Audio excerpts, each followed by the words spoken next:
السلام علیکم ورحمت الله وبرکاته. ګرانو محترمین دوستانو، زه سید بوراغه حقیار نن یو ځل بیا ستاسو درانه حضور ته د ښکلي شانته ویډیو سره حاضر شوی یم.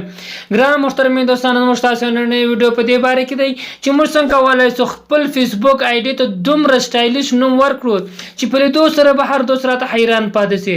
دومره سټایلیش دومره ډیزایني نومونه دي ګرانو چې په لیدو سره به دوستان راته حیران پاتې شي. نو ګرانو محترمین دوستان، تاسو دا ویډیو مه سکپ کوئ، ویډیو تر پای پورې وګورئ. کوم چې تاسو نننۍ ویډیو خوښه شوې وي نو زموږ د سید حقیار یوټیوب چینل د سره سبسکرایب کړئ، د ګنټې نشان پر وروسته ویډیو ته لایک هم ورکړئ چې تر هر څه نه مخکې زموږ داسې ناولې په پورې خوندورې ویډیو ته تاسو پورې درورسیږي.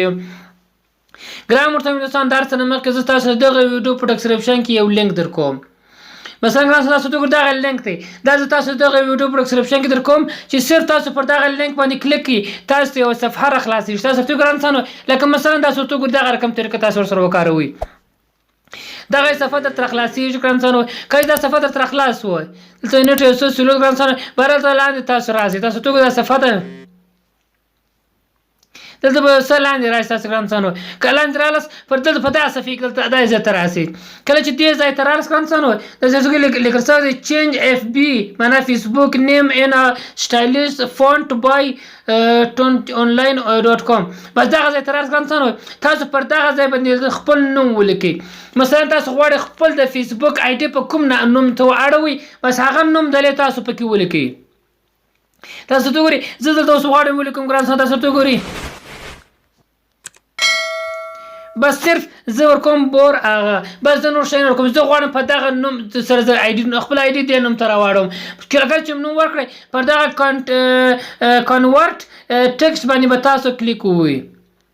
کله چې کلیک کړئ تاسو ته ګورئ دا سټایلونه دي، دا قسمونه دي، نور قسم قسمونه دي. بس هر قسم چې تاسو غواړئ تاسو هر کوم نوم جوړولی. مثلا دغه ګور دغه څومره ښایسته سټایل دی، دغه به تاسو له دې ځایه راکپي کړئ. تاسو ته ګورئ دا به تاسو بس پر دې ځای کې د انتخاب هم پر ووئ. کله چې پروګرام څه دا اوس کپي شو بس د کپي آپشن پر ووئ. کله چې دا نوم را کپي کړئ له دې ځای کې څومره واخیستلی او اوس نو تاسو راشئ خپل فیسبوک آی ډي ته، د کوم آی ډي نوم چې تاسو چینجوئ هغه آی ډي ته راسئ. تاسو ته ګورئ کله چې راغله دلته پر دغه سیټینګ پرایوسي باندې به تاسو کلیک کوئ په خپل آی ډي کې. کله چې مو کلیک کړئ بیا پر سیټینګ باندې به کلیک ووئ. کله چې مو پر سیټینګ باندې بیا کلیک کړئ بیا راشئ پر دغه پرسنل انفارمیشن باندې بیا به تاسو کلیک ووئ. کله چې کلیک کړئ پر دغه نیم لیکل دا زموږ تاسو د فیسبوک پیج د فیسبوک نوم دی، دغه نوم باندې به تاسو کلیک ووئ. کله چې مو کلیک کړئ تاسو د فیسبوک نوم دلته راځي، دغه کې تاسو نوم کولی شئ چې چینج کړئ. دا کله چې رالاس بس تاسو هغه پخوانی مخکنی نوم چې و هغه تاسو ځینې ډیلیټ کړئ. هغه مخکنی نوم باندې تاسو کلیک کوئ، هغه نوم به تاسو ځینې خراب کړئ. نو ګران څنګه زما د فیسبوک نوم نه چینجېږي ځکه چې ما دا اوس چینج کړی دی، ما ته وخت راکړی. تاسو ګورئ دلته وایي شپېته ورځې تاسو نشئ کولی خپل د فیسبوک نوم چینج کړئ. بدلې تاسو هغه نوم چې پیسټ کړئ نیم هلته راولي او نیم بیا په دغه تخلص ځای کې په دغه لیسټ نوم کې لاست نوم کې په داسې کې راولي. نیم هلته سو نیم دلته سو بیا پر دغه پر دغه ریو چینج باندې پر کلیک کوئ، خپل فیسبوک پاسورډ ورکړئ. ستاسو نوم چې هغه رقم شته چې تا راکپي کړی هغه ډیزاین ته ستاسو د فیسبوک نوم اوړئ. په اسان طریقه سره تاسو کولی شئ چې خپل فیسبوک نوم هغه ډیزاین ته واړوئ.